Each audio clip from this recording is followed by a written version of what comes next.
Hello，大家好，我係中原地產 Multi Chat。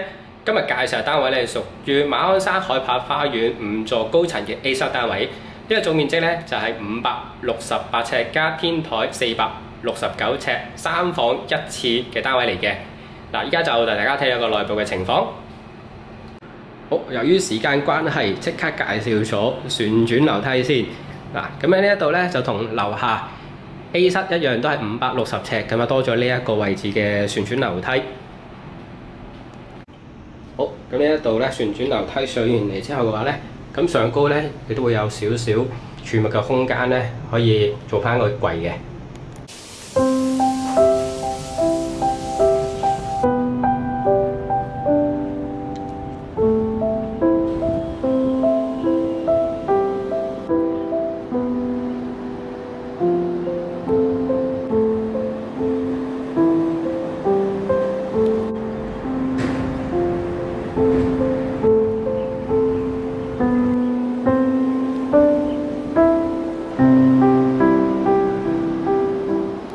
依家又去到天台嘅位置啦。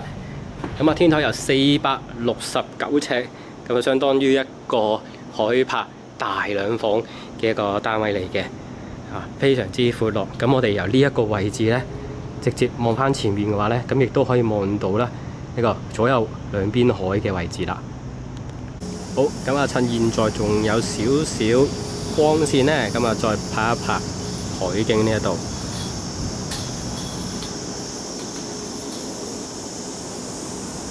上面呢度咧就已經擺好咗一系列嘅戶外嘅儲物空間啦，咁然之後又有原裝嘅洗手盆，咁啊呢一度上高咧嘅地面咧亦都係原裝嘅。好，咁我哋呢度都睇一睇佢個吐露港海景。好，咁啊現在翻嚟大門口嘅位置啦。好，佢依家就先講講客廳嘅部分啦，咁啊客廳咧就同以往 A 室一樣啦，都係少少斜斜地嘅位置嘅。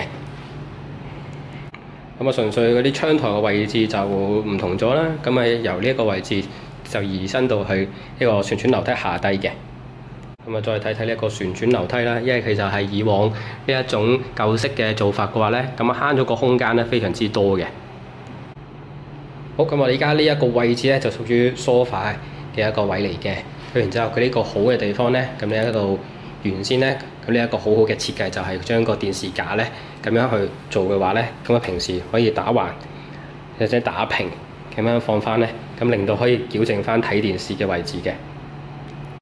好，咁啊去到飯廳嘅位置啦。咁啊飯廳咧會見到咧，咁首先咧左邊呢度一排式嘅櫃啦，延伸到去廚房度嘅。咁然之後呢一度咧就冇咗廚房嘅牆，咁呢一度好咗嘅感覺咧，咁呢一度就有一個好開放嘅一個空間啦。咁呢一度就多咗個位置嘅。咁佢呢一度咧，咁佢有一個對流窗啦，另一邊咧都係一個廚房窗啦。咁有2個窗一齊去通風咧，都非常之好嘅。咁裝修方面咧，一定係90年代最新嗰種感覺，但係依家去到眼前啦，咁一定係要再重新再裝修噶啦。因為喺以前嚟講咧，用呢一種一體式嘅洗手盆啦，都非常之高尚噶啦。但係呢一種嘅裝修啦，咁啊買翻嚟一定要重新再去做裝修噶啦。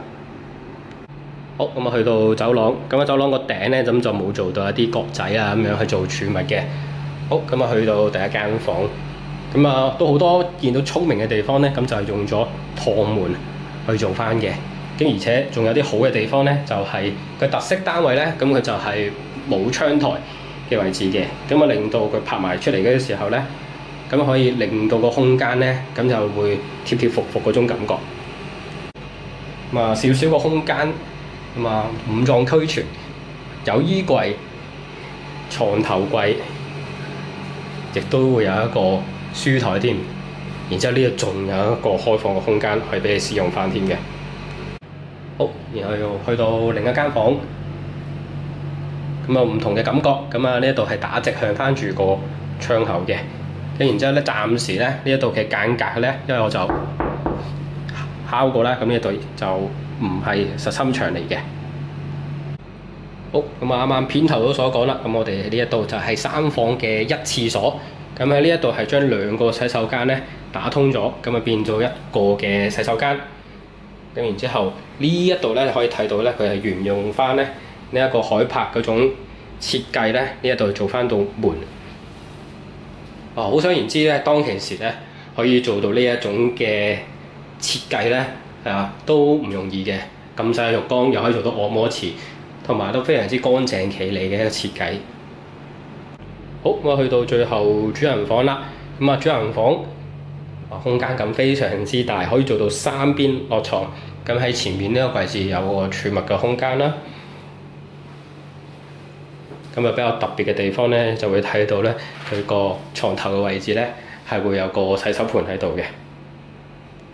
咁主人房咧咁就會有個窗台嘅，但係留意翻啦，間屋就丟空咗非常之耐，又冇人住過嘅，咁所以咧亦都會比較多嘅位置咧，漏水發霉嘅情況出現嘅。